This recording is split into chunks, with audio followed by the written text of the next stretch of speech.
Hello friends, मैं हूं Devendra Sahu. YouTube के इस चैनल डीके मैथ्स ट्यूटोरियल में आपका स्वागत है।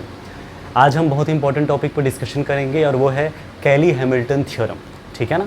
और एक और इम्पॉर्टेंट टॉपिक है और वो है मिनिमल पॉलिनोमियल का। कैरेक्टरिस्टिक पॉलिनोमियल तो आप जानते ही हैं, मिनिमल पॉलिनोमियल क्या होता है ये हम समझने की कोशिश करेंगे, ठीक है ना।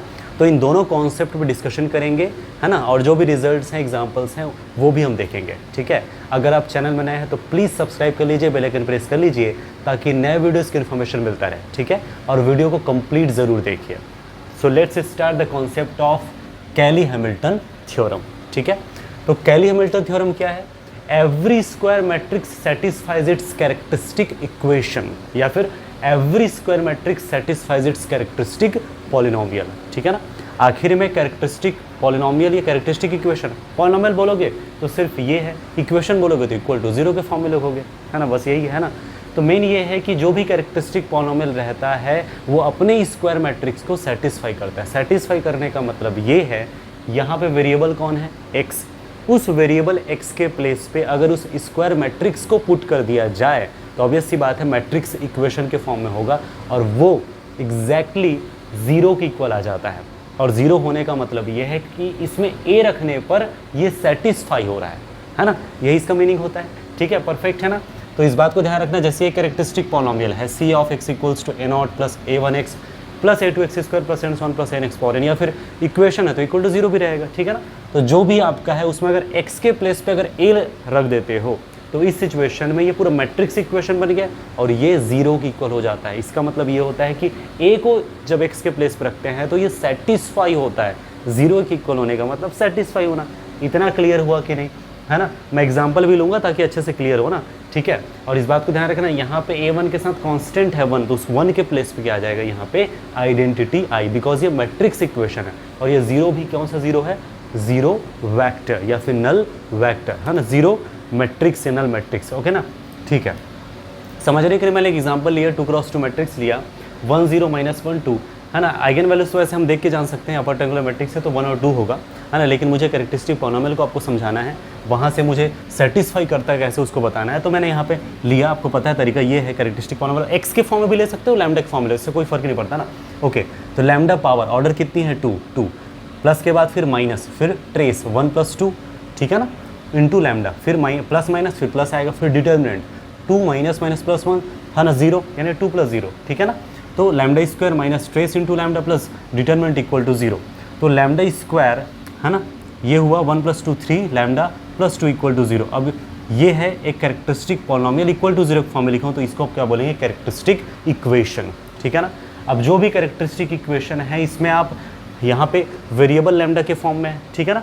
इस लैम्डा के प्लेस पे अगर ए रख देते हैं तो फिर ये जो है सेटिस्फाई करता है। सेटिस्फाई करने का मतलब होता है ना, इस लैम्डा के प्लेस पे अगर ए रख दूँ, a² - 3a + 2i, तो वो एग्जैक्टली जीरो की इक्वल आ जाता है। मैंने अप्लाई डायरेक्ट कर दिया है, लेकिन हम प्रूफ करेंगे इसी चीज़ को ना, एग्जाम्पल के थ्रू समझेंगे, है ना। a आपका है 1 0 - 1 2, okay.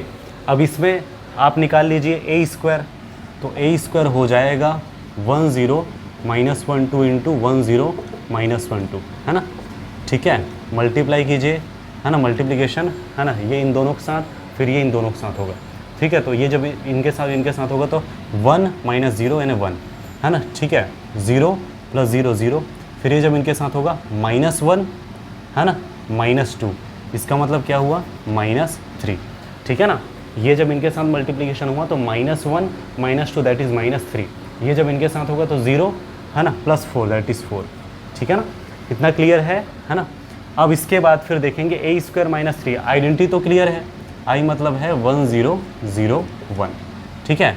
Now a² - 3a + 2i, चलो इसमें वैल्यू पुट कीजिए, क्या क्या होगा?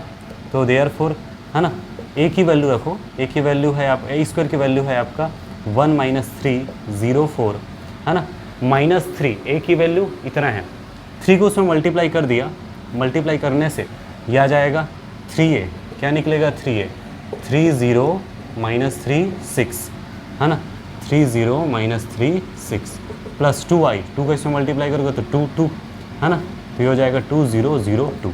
परफेक्ट है। ऐड कीजिए, ऐड करने से क्या होगा भाई, मैं जस्ट इसके नेक्स्ट स्टेप को लिख रहा हूँ, है ना, इसके बाद ये, फिर इसके बाद ये। अब ये अगर होता है ना 1 - 3, याद रखना है माइनस है ना, 1 - 3 + 2 क्या आ जाएगा, है ना, 1 - 3 + 2 का मतलब क्या हुआ, 0 ना। अब 0 तो पूरा 0 ही आएगा, -3 - +3 0 आ गया, है ना। 4 - 6 + 2 दैट इज़ 6 - 6 आएगा, ठीक है ना, 0, ये पूरा 0 है ना, याद रखना। तो इसका मतलब 0 वेक्टर, तो 0 मतलब मैट्रिक्स करके, तो ये 0 दे रहा है, इसका मतलब क्या हो रहा है, कैरेक्टरिस्टिक पॉलिनॉमियल को सेटिस्फाई कर रहा है कि नहीं, बात क्लियर है। तो इस तरह से खुद से भी एग्जांपल लीजिए, 3x3 लीजिए और प्रैक्टिस कीजिए, है ना। एक चीज़ और याद होना चाहिए, इन्वर्स निकालने के लिए मैंने इससे पहले जो चैप्टर था, मतलब मैट्रिक्स वाले चैप्टर की बात करूँ, जो चैप्टर नंबर 3 था, उसमें हमने, है ना, इन्वर्स फाइंड करने के बहुत सारे तरीके फिर ट्रिक्स भी देखा था। मैंने बताया था उस समय कि इन्वर्स फाइंड करने के जो तरीके होते हैं, एक डायरेक्ट मेथड जो होता है ना, एलिमेंट्री मेथड होता है, और एक जो है ना, ये होता है आपका कैली हैमिल्टन थ्योरम, है ना। तो उससे रिलेटेड एक एग्जांपल देख लेते हैं, इस एग्जांपल से हम क्लियर करने की कोशिश करते हैं, ठीक है, इन्वर्स निकाल के बता रहा हूँ, है ना। एक चीज़ तो अब क्लियर हो गया, इस तरह से प्रूफ करने की जरूरत नहीं पड़ेगा। अब ये सीधा सीधा थ्योरम का रिजल्ट है, समझ लीजिए कैली हैमिल्टन थ्योरम से, कि जो भी कैरेक्टरिस्टिक इक्वेशन उसको सेटिस्फाई करता है, जो स्क्वायर मैट्रिक्स है वो। तो सबसे पहले वही इसको निकाल लीजिए, निकालना तो बड़ा आसान है, चाहे 2x2 मैट्रिक्स हो चाहे 3x3 मैट्रिक्स हो, तुरंत फिर आप इस तरह से निकालिए, है ना, सेटिस्फाई कराता है। तो by Kelly Hamilton theorem a² - 3a + 2y = 0, इतना लिखना पहले ज़रूरी है। अब a इनवर्स फाइंड करना है ना, अब क्या करेंगे, मल्टीप्लाइंग बाई a इनवर्स। हमें पता है सबसे पहले तो कि इनकी जो डिटर्मिनेंट है वो आता है 2, जो कि है not equal to 0, determinant non zero होना कंपलसरी है, ठीक है। अब फिर ये जो सेटिस्फाई करने के बाद ये जो आया है ना, इसी में क्या करेंगे, a इनवर्स का मल्टीप्लिकेशन करेंगे, मल्टीप्लाई a इनवर्स, तो क्या हो जाएगा, a inverse a² - 3 a inverse a + 2 a inverse I = a inverse 0। बिल्कुल बेसिक लेवल पे, बिगिनर लेवल पे लिख रहा हूँ, वैसे तो आप जानते हैं इसके बाद का स्टेप क्या होगा, बड़ा इजी तरीके से समझ सकते हैं, है ना। इसके बाद यहीं पे लिख देता हूँ, है ना। अपने को पता है a इनवर्स और a² मल्टीप्लिकेशन होगा तो -1 + 2 दैट इज़ 1, यानी a बचेगा, और a इनवर्स I, है ना, या फिर a इनवर्स a और a इनवर्स क्या होता है, आइडेंटिटी होता है ना, तो हो जाएगा 3i, है ना। और ये a इनवर्स × I क्या आ जाएगा, फिर a इनवर्स आ जाएगा, ये तो 0, जो 0 से टकराएगा 0 में मिल जाएगा, सीधी सी बात, 0 हो गया, ठीक है। लेकिन 0 मैट्रिक्स है, इतना क्लियर ना। जो निकालना है उसको पहले रखो, 2a इनवर्स, अब जितने भी उसको उधर ले जाओ तो आ जाएगा 3i - a, है ना, ये प्लस में ये माइनस में, ठीक। अब यहाँ से, है ना, 1 0 0 1, और a की वैल्यू कितनी है भाई, 1 0 - 1 2, 3 मल्टीप्लाई हुआ 3 3, तो फाइनली ये कितना आ जाएगा बताओ, है ना, है ना, 3 - 1 2 0 माइनस +1 1 0 और 3 - 2 यानी कि 1, क्लियर ना। 3 - 1 2, 0 - 0 0, 0 +1 1, 3 - 2 1, ठीक है ना। ये 2a इनवर्स है ना, अपने को a इनवर्स चाहिए, तो a इनवर्स की वैल्यू क्या हो जाएगी, 1/2 आ जाएगा, या तो अंदर भी कर सकते हो इसको, है ना, 1 1/2 1/2 0 करके, इस तरह से a इनवर्स निकल गया। मल्टीप्लाई करके देख लीजिए, a और a इनवर्स को आइडेंटिटी आएगा ही आएगा, श्योर है, क्लियर हुआ। ऐसे कोई भी मैट्रिक्स ले लो, आप 3x3 मैट्रिक्स लेकर के देख लीजिए, और फिर वहाँ से आप कैरेक्टरिस्टिक पॉलिनॉमियल बनाइए, सेटिस्फाई करता है करके आप जो है ना, इस पैटर्न में जो भी आ रहा होगा, है ना, वो देख ली, फिर a इनवर्स को मल्टीप्लाई कर लो, फिर वहाँ से आप a इनवर्स की वैल्यू इस तरह से जो मैंने तरीका बताया मल्टीप्लाई करो, फिर यहाँ से a इनवर्स को बचाओ, बाकी सबको उधर ले जाओ, और सॉल्व करते करते आप ला सकते हो। क्लियर है ना, मैं उम्मीद करता हूँ कि जो कॉन्सेप्ट बताया वो क्लियर हुआ होगा ना। और इसको, इसमें किसी भी तरह से डाउट निकल के सामने आता है, बेझिझक कमेंट कर सकते हैं। अब हम देखेंगे मिनिमल पॉलिनोमियल। डेफिनेशन देखिए मिनिमल पॉलिनोमियल का, लेट V और F be a vector space with dimension of V = 1, that is V is finite dimensional vector space and T from V to V be a linear operator, है ना। Okay, इतना clear हुआ। Suppose A is matrix representation of T with respect to basis beta of V। मैंने actual में definition को पूरा linear operator से link कर दिया है ना। आप सीधा सीधा लीनियर ऑपरेटर के लिए डिफाइन कर सकते हो, सीधा सीधा स्क्वायर मैट्रिक्स के लिए डिफाइन कर सकते हो। मैं दोनों को इंक्लूड करना चाहता था, इसी वजह से मैं स्टार्टिंग में एक फाइनाइट डायमेंशनल वेक्टर स्पेस ले लिया, जिस पर एक लीनियर ऑपरेटर डिफाइन है, और इसी से लिंक करता हुआ, यानी इसी का मैट्रिक्स रिप्रेजेंटेशन है ए। तो जो भी डेफिनेशन होगा, है ना, वो टी के लिए भी एप्लीकेबल है, ए के लिए भी एप्लीकेबल है, इसमें कोई दिक्कत नहीं होना चाहिए, ठीक है ना। Then a monic polynomial m of x belongs to f of x is said to be minimal polynomial of a if m of a equals to 0 and there doesn't exist any monic polynomial that satisfies these conditions, है ना। monic polynomial का मतलब एक ऐसा polynomial जिनका जो highest जो power होती है उसका जो कोफिशिएंट एग्जैक्टली 1 होती है, ठीक है ना।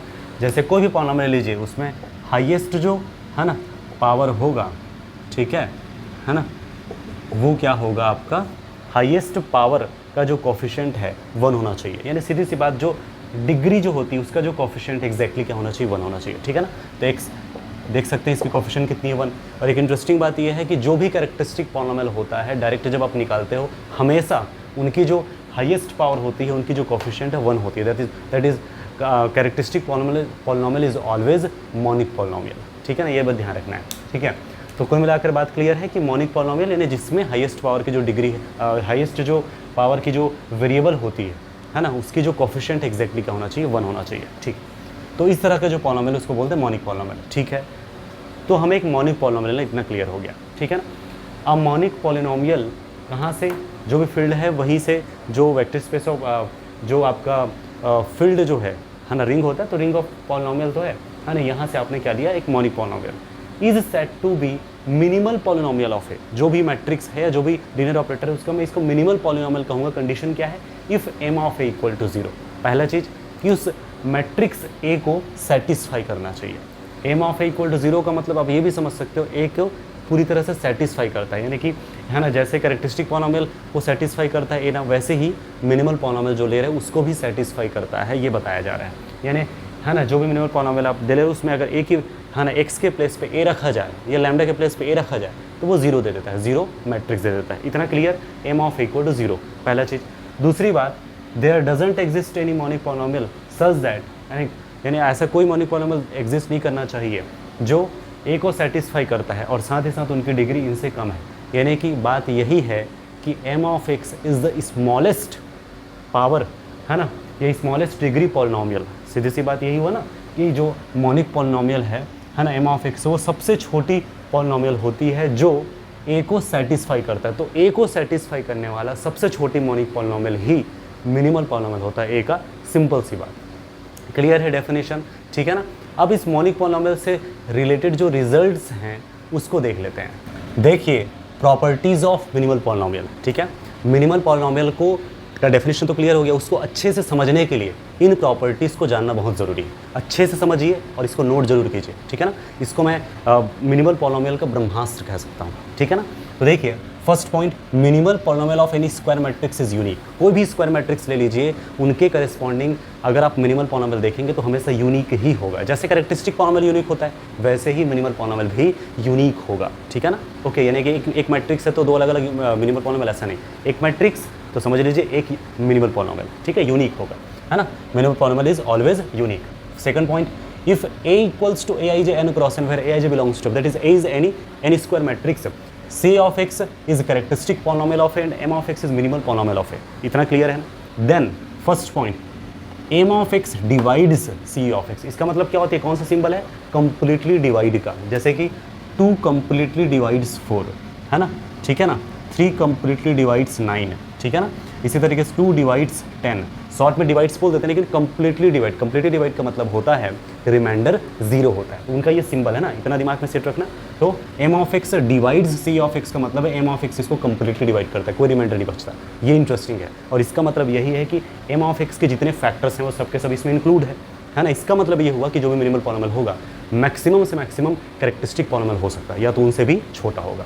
इतना यहाँ से लिंक हो गया ना, ठीक है ना। तो m of x always divides c of x। Second point, m of a equal to 0, तो डेफिनेशन में ही है, ठीक है। मिनिमल पॉलिनोमियल हमेशा ए को क्या करेगा, सेटिस्फाई करेगा, that is m of a equal to 0। Third point, if there exist p of x belongs to f of x such that p of a equal to 0 then directly implies m of x divides p of x। अगर आपको दिख रहा है ऐसा कोई polynomial f of x में जो a को सेटिस्फाई करता है तो समझ लीजिए m ऑफ x उसको डिवाइड कर जाएगा। इसका मतलब हम यही बता रहे हैं कि भैया m ऑफ x स्मॉलेस्ट है ना, सबसे छोटा है, इससे बड़ा कोई और, इससे छोटा और कोई नहीं हो सकता, ठीक है ना। अगर कोई एग्जिस्ट कर भी रहा है को सेटिस्फाई करने वाला ना, तो m ऑफ x से डिवाइड हो जाता है, ठीक है, ये बात ध्यान रखना। Okay, fourth point, lambda belongs to f is an eigenvalue of a if and only if m of lambda equal to 0। अगर लैम्डा आइगन वैल्यू है किसी मैट्रिक्स a का तो समझ लीजिए कि है ना m ऑफ लैम्डा यानी मिनिमल पॉलिनोमियल ऑफ लैम्डा क्या होगा, 0। इसका मतलब यही है कि जो भी मिनिमल पॉलिनोमियल होगा उसमें सेटिस्फाई होगा। और इसका तात्पर्य ये है कि जितने भी आइगन वैल्यूज होंगे उनके जो फैक्टर्स होंगे वो सभी फैक्टर्स मिनिमल पॉलिनोमियल में होंगे, शामिल होंगे, तभी तो है ना। अगर लैम्डा अगर आइगन वैल्यू है तो समझ लीजिए सेटिस्फाई करेगा, 0 आएगा। समझ आ गया ना, क्लियर है ना। अगर ये आइगन वैल्यू है तो इसका मतलब उस है ना मिनिमल पॉलिनोमियल के फैक्टर में जरूर होगा शामिल। नेक्स्ट पॉइंट, ये बहुत इंपॉर्टेंट है ना, क्योंकि इस लाइन के बाद ये कन्फ्यूजन होता है ना। देखिए समझना, every irreducible factor of characteristic polynomial is factor of minimal polynomial. अगर इरिड्यूसिबल फैक्टर है किसी कैरेक्टरिस्टिक पॉलिनोमियल है ना, वहाँ से आप देख रहे हो कि भैया इरिड्यूसिबल फैक्टर है, मतलब जो भी फील्ड आपका है उस फील्ड पे वो रिड्यूस नहीं हो पा रहा है। जैसे फॉर एग्जांपल है ना 0 0 1 -1 है ना, ये आपका मैट्रिक्स है। यहाँ से आप देखेंगे x² + 1 = 0 है ना, यानी x² + 1 इसकी कैरेक्टरिस्टिक पॉलिनोमियल है, ये λ² + 1। हमें पता है अगर फील्ड में r लेता हूँ, क्योंकि एंट्रीज r तो फील्ड r लिया जा सकता है। अगर फील्ड r लेता हूँ तो उस पर ये स्प्लिट नहीं होता, इसका मतलब ये इरिड्यूसिबल फैक्टर है, तो इसका मिनिमल पॉलिनोमियल भी एग्जैक्टली यही होगा। अगर फील्ड में c लेता हूँ तो स्प्लिट हो जाएगा x - i × x + i करके, तब तो कोई दिक्कत वाली बात ही नहीं है। फील्ड r पर बात कर रहा हूँ ना, ठीक है। ऐसे कोई भी हो सकता है एग्जाम्पल, मैं जस्ट एग्जाम्पल देकर बताया है ना। तो याद रखना, अगर इरिड्यूसिबल फैक्टर रिड्यूस नहीं हो रहा है ना, समझ लीजिए कि वो एग्जैक्टली मिनिमल पॉलिनोमियल में शामिल रहेगा। Every irreducible factor of characteristic polynomial is factor of minimal polynomial, ठीक है। तो जो भी इरिड्यूसिबल फैक्टर है वो इरिड्यूसिबल ही फैक्टर के रूप में रहेगा मिनिमल पॉलिनोमियल में हमेशा। ओके, नेक्स्ट है square matrix A is diagonalisable if and only if minimal polynomial m of x contains only non repeated linear factor. ये पूरे रिजल्ट में सबसे इंपॉर्टेंट रिजल्ट बोलूँगा तो पाँचवां नंबर का है, लास्ट है ना, क्योंकि डायगोनलाइजेबिलिटी से लिंक करता हुआ रिजल्ट है। आपको पता है कि कोई मैट्रिक्स अगर डायगोनलाइजेबल है या कोई लीनियर ऑपरेटर डायगोनलाइजेबल है, तो समझ लीजिए उनका अगर मिनिमल पॉलिनोमियल देखना है ना, तो समझ लीजिए क्या होगा, उनकी जो मिनिमल पॉलिनोमियल होगी वो नॉन रिपीटेड लीनियर फैक्टर रखेगा। नॉन रिपीटेड लीनियर फैक्टर में तो समझ रहे हैं, जैसे कैरेक्टरिस्टिक पॉलिनोमियल किसी मैट्रिक्स का है x - 1 whole square x + 2 whole square करके है ना, होल क्यूब करके है ना, 5 × 5 मैट्रिक्स है ना, 2 ही आइगन वैल्यू हैं और इस तरह से है ना उनके कैरेक्टरिस्टिक पॉलिनोमियल है।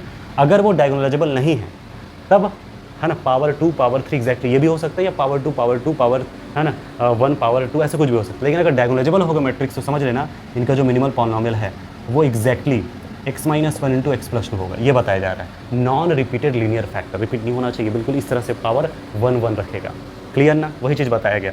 अगर मैं है ना a = aij n × n matrix है, aij belongs to f, then a is diagonalizable over field f if and only if minimal polynomial contains non repeated linear factor है ना ओवर फील्ड f करके।